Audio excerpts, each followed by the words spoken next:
નમસ્કાર, શો ટાઈમમાં આપનું સ્વાગત છે. ભાવનગર પાસેના વર્તેજ ગામમાં ગળું દબાવી પત્નીની હત્યા કરનાર શખ્સની પોલીસે ધરપકડ કરી છે.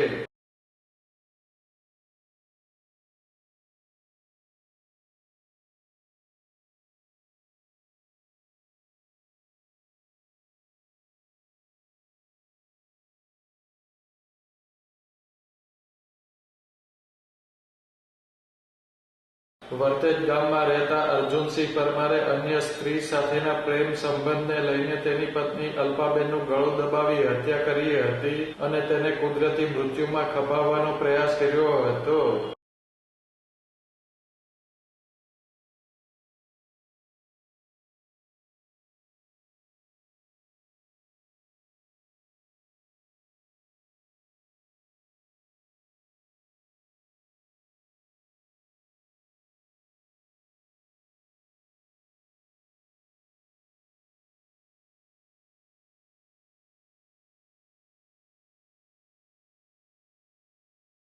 પોસ્ટમોર્ટમ રિપોર્ટમાં હત્યા થઈ હોવાનું ખુલતા જ વર્તેજ પોલીસે હત્યાનો ગુનો નોંધી આરોપી અર્જુનસિંહ પરમારની ધરપકડ કરી કાયદેસર કાર્યવાહી હાથ ધરી છે.